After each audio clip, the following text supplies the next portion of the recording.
के जो हालिया बजट अभी जो पेश किया गया है, इसमें तजावीज़ भी दी गई हैं कि जो छोटी गाड़ियाँ हैं उनकी कीमत को कम करें, जिसके तहत 850 सीसी गाड़ी पर विद होल्डिंग टैक्स जो है इसको ख़त्म किया गया, और साथ ही जो इस पर सेल्स टैक्स है वो 17 से कम करके 12.5% किया गया है, ताकि लोगों के लिए आसानी हो और लोग गाड़ियाँ खरीद सकें। और जो ऑटो सेक्टर है उसके माहिरीन के मुताबिक हुकूमत की इस रियायत के बाद गाड़ियों की कीमत में 1 लाख रुपए तक कमी आएगी। ताहम हतमी फैसला कारसाज कंपनियां ही करेंगी। अब उनका करिश्मा कारसाजी है कि वो क्या करें। बिल्कुल जी, और ये देखना है कि वो अपने ख़रीदार तक भी ये जो फैसिलिटी है ये मुंतकिल करेगी या नहीं। दूसरी जानिब जो मोटर डीलर्स हैं वो ये कह रहे हैं कि उनकी जानिब से दी गई तजावीज़ पर अमल दरामद करके गाड़ियों की कीमतें मज़ीद कम की जा सकती हैं और हुकूमत पुरानी गाड़ियों की इम्पोर्ट पॉलिसी में नरमी करे। अच्छा, इससे होगा क्या कि ना सिर्फ टैक्स रेवेन्यू बढ़ेगा बल्कि गाड़ियों की कीमतों में भी इससे नुमाया कमी आ सकती है और गाड़ियाँ अफोर्डेबल होंगी। और इसी बारे में हम बात करेंगे। All Pakistan motor dealers association के चेयरमैन HM शहजाद साहब हमारे साथ इस वक्त बराह रास्त स्टूडियोज़ में मौजूद हैं। अस्सलाम वालेकुम सर। वालेकुम अस्सलाम। बहुत आपका खैर मकदम करते हैं आप अपने स्टूडियोज़ में। ये फरमाइए, खबर सामने आई कि रिलीफ मिल जाएगा 800 सीसी 850 सीसी, आपको लगता है बड़ा एहसन इक़दाम है कोई? अगर मैं ये कहूँ कि हुकूमत ने अपने टैक्सेस कम करके FAD ख़त्म कर दी उन्होंने, और सेल टैक्स 4.5% कम करना ये मजाक बात नहीं है। गवर्नमेंट ने अपने ख़जाने के अंदर कमी की है। अगर होना तो ये चाहिए था कि डॉलर 170 पे चला गया था और डॉलर बड़ी स्पीड से, ये गवर्नमेंट और वज़ीर आज़म की काविशों से डॉलर जो है ये 153-54 पे आ गया। जो ये 15, 16, 17 रुपये का फ़र्क है, पहले तो ये इन लोगों से कीमतें कम करा के आवाम को पास ऑन किया जाए। 1 रुपया बढ़ता है, 1 रुपया ये कीमतें बढ़ा देते हैं। आज ये 16-17 रुपये नीचे आए तो ये जो टैक्स कम करके इन्होंने जो कीमतें कम करने के लिए बात की है, मैं ख्याल ज़रूरत ना पड़ती। अच्छा, क्योंकि 17 रुपये का मकसद ये हुआ कि लाख के ऊपर 17,000 रुपये, बिल्कुल ऐसे ही आप समझ रहे हैं, कम होते, लेकिन उस तरफ किसी ने तवज्जो नहीं दी। हालांकि हम कहते रहे हुकूमत को आप अपना रेवेन्यू क्यों कम कर रहे हैं, मुल्क चलाने के लिए पैसा चाहिए। लेकिन ये जो लोकल असेंबली माफिया जो पुराना है ये इतना स्ट्रांग है कि हुकूमत को मजबूरन, क्योंकि हुकूमत ऐलान कर चुकी थी कि जी हम गाड़ियों के प्राइसेस कम कराएंगे, गाड़ियों के प्राइस कम नहीं हुए, प्रॉफिट और मार्जिन कम नहीं हुए, हुकूमत ने अपने हिस्से का टैक्स कम किया है। अब इससे अंदाजा लगा लें कि कितना स्ट्रांग फायदा किसको होगा इससे। मेरा ख्याल है अगर तो हुकूमत साथ में ये भी ऐलान कर देती और मुशीर खजाना साहब ये भी ऐलान करते कि देखिए जी हम अपने टैक्सेस कम कर रहे हैं लेकिन आइंदा आप गाड़ियों की कीमतें नहीं बढ़ाएंगे, लेकिन पूरी स्पीच में या जो डॉक्यूमेंट्स मैंने पढ़ा है वहाँ कहीं ये नहीं लिखा। चेक एंड बैलेंस में अच्छा, वैसे जैसे हमने भी जिक्र किया कि 1 लाख कीमत एटलीस्ट 800 सीसी की गाड़ी में कम हो जाएगी, मुतवक्के कितनी आपको क्या लगता है? क्योंकि आप तो मार्केट में बैठे हुए हैं। 1.25 से 1.5 लाख रुपए कम होगा। अच्छा ये, लेकिन ये गवर्नमेंट का अपना रेवेन्यू है, ये गाड़ी की कीमत कम नहीं हो रही, आप ये बात को समझ लें। हुकूमत ने अपने मुनाफे में से कमी की है, जो जो टैक्सेस चलाने के लिए जो टैक्सेस लेते हैं उसको कम किया है। अच्छा, अब आप देखें कि किन गाड़ियों के ऊपर जो फर्क पड़ेगा। सुजुकी की 3 गाड़ियां हैं, एक अल्टो है, एक पिकअप है और एक हाईरूफ है। अब मुझे बताइए पिकअप और हाईरूफ कौन फैमिली चलाता है? रोशन पाकिस्तान कार की स्कीम तो अनाउंस कर दी, ठीक है जी, लेकिन ये गाड़ियां कौन चलाता है? मां सिवाय लोडिंग के ये काम आती हैं। एक अल्टो है और कुछ 2 चाइनीज गाड़ियां हैं जिसमें ये आज तक मैन्युफैक्चर नहीं हुए। सुजुकी को आए हुए 40 साल हो गए, टोयोटा होंडा को आए हुए 32 साल हो गए, आज तक मैन्युफैक्चर। अच्छा, हम असेंबलर्स हैं सिर्फ, तो ये कंपैरेटिवली जो क्वालिटी डिफरेंस होता है ये क्यों होता है? देखें मैं आपको बताऊं, पहले तो इन पे ही पाबंदी थी, ये जापानीज असेंबलर्स हैं तो इस तमाम चीज़ें जापान से मंगाते थे।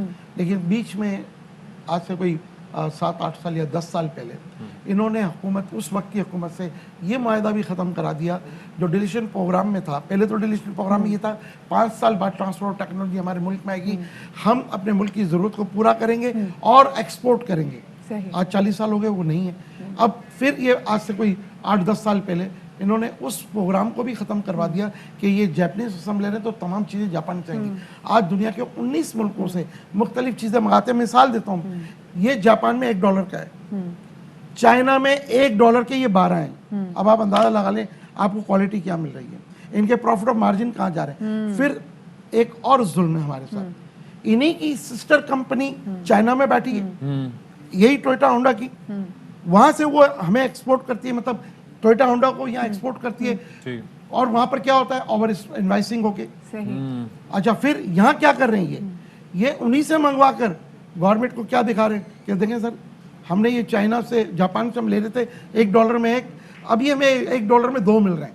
जो आपने 8 जो छप्पड़ कर लिए उसका कौन जिम्मेदार है? अच्छा, तो इसमें क्वांटिटी बढ़ गई, लेकिन क्वालिटी में समहाउ लगता है इससे कॉम्प्रोमाइज हो सकती है। अब जो हम जरा बात करते हैं ना कि लोकली तौर पे असेंबल क्या किया जा सकता है, कि जो लोकली तौर पे जो गाड़ियाँ असेंबल हो रही हैं उनकी कीमतें हम कम कैसे कर सकते हैं, because not everyone can afford Japanese car, क्योंकि जापानीज कार छोटी भी जो आती है ना वो भी आपको 13-14 लाख की 16 सेकंड हैंड हाँ, आपको मिल रही होती है। उसकी वजह बता दूं मैं आपको। आज आपकी जो पाकिस्तानी कोई भी गाड़ी, वो सब स्टैंडर्ड कार है, नो रोड सेफ्टी स्टैंडर्ड ऐसे ही, 0, zero। पेट्रोल एवरेज क्या है उसका।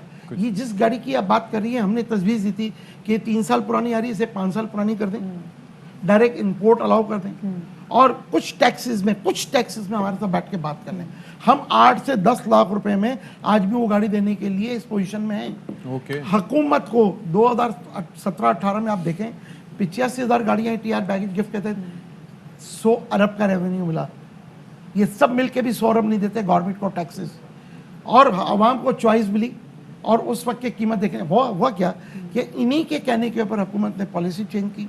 जो बाहर से गाड़ियां आ रही थी उस पर जो है वो ड्यूटी टैक्सेस जो है वो डॉलर में लगा दिए गए, जिसकी वजह से अब वो जो समंदर पार पाकिस्तानी है वो गाड़ी भेजे या ड्यूटी भी भेजे, एक ये बड़ा प्रॉब्लम आया।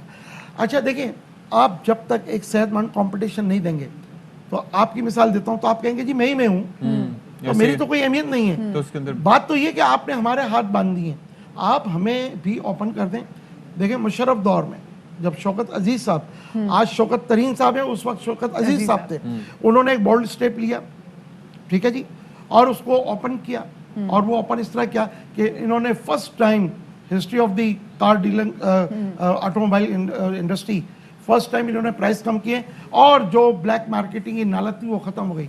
अच्छा जी, मान लेते हैं कि आपने गवर्नमेंट ने टैक्सेस कम करके गाड़ियों की कीमतें कम की हैं, जो ब्लैक मार्केटिंग है, आज ये सुजुकी ऑल्टो जिसकी हम बात कर रहे हैं 16.5 लाख रुपए की गाड़ी है, 90,000 रुपए उस पर ब्लैक मार्केटिंग है, और जो ओन है वो लेदा है। अच्छा, और वही ना ब्लैक मार्केटिंग 90,000 रुपए उस पे आप ऑन कह रही हैं, अच्छा लफ्ज इस्तेमाल कर रही हैं, बेसिक तो ये लूट मार है ना। बिल्कुल। यही गाड़ी पड़ोस मुल्क में और जापान में, पड़ोस मुल्क में 3 लाख से लेकर 4 लाख रुपए तक मुख्तलिफ फ्यूचर के साथ ये गाड़ी है, ठीक है। अगर उनका रुपया स्ट्रॉन्ग है तो आप 8 लाख रुपए पकड़ लें। आपकी 16.5 लाख की गाड़ी है, सिंगल एयरबैग, कोई चीज नहीं है, कुछ भी नहीं, वो भी नहीं खुलता। वो जो गाड़ी भी है नहीं खुलता। आप देखें वो इंटरनेशनल बीट करती है। फिर आपने यहाँ पर एक डाका मारा इस गाड़ी के अंदर, जो सेमी एक हाइब्रिड सिस्टम था, वो आप निकाल के बेच के खा गए। इसलिए खा गए हैं कि आपके प्रॉफिट और मार्जिन बढ़ जाए। पाकिस्तानी अवाम जो है उसका कोई राइट नहीं है सेफ्टी स्टैंडर्ड के ऊपर। ये मेरे ख्याल से सेफ्टी स्टैंडर्ड्स पे अब जो है ना ये देखना चाहिए कि अगर जिन जिन गाड़ियों में जो लोकली यहाँ पे असेंबल हो रही हैं, मैन्युफैक्चर हो रही हैं, और उसमें अगर सेफ्टी मईन सेफ्टी चीज़ें नहीं देखी जाती, तो फिर उन पे क्रिमिनल नेग्लिजेंस का मुकदमा होना चाहिए, क्योंकि इन्हीं गाड़ियों के जब एक्सीडेंट होता है तो बचने के चांसेस बहुत कम होते हैं। तो किसी भी तरीके से क्वालिटी पे कॉम्प्रोमाइज नहीं होना चाहिए। बहुत शुक्रिया जी हमारे साथ शहजाद। छोटी सी बात आपसे क्विकली सर, मैं हुकूमत से अपील करता हूँ, जी जी, आप बहुत सारी जगह पे आपने मास्क खोले हुए और एहतसाब हो रहा है, एक लोकल असेंबलर का आप एहतसाब कर लें, ठीक है जी। देखिए बिजनेसमैन का काम है कमाना, ये लूट मार कर रहे हैं, ठीक है। नया जो प्लेयर आया है, आपने कहा जी नया प्लेयर आ रहा है, गाड़ी सस्ती होंगी और मुकाबला होगा, भाई वो तो जीपे लेकर आया है, आप पाकिस्तानी अवाम को दे क्या रहे हैं? सब स्टैंडर्ड गाड़ियां। प्लीज मैं वज़ीर आज़म साहब से अपील कर रहा हूँ आज आपके प्रोग्राम के, और वो प्राइस रेंज भी डिफरेंस है, मैं इसलिए अपील कर रहा हूँ कि ये पाकिस्तानी अवाम ये भी एक इंसान है ना, और इनको बिल के लिए, क्योंकि देखिए यहाँ पे हमारे पास मैस ट्रांसपोर्टेशन कंपनी, आप बाहर निकले तो यहाँ पे सड़कों पर आपको ना अच्छी बस मिलती है, तो फिर क्या करें आप? चिंची यहाँ पे अलाउड नहीं है, जो चिंची यहाँ पे चल रहे हैं उनके पास लाइसेंस भी नहीं है, तो क्या करें? एटलीस्ट उनके पास सवारी तो सस्ती होनी चाहिए ना। तो यहाँ पे हम ब्रेक लेने जा रहे हैं, ब्रेक के बाद मिलते हैं।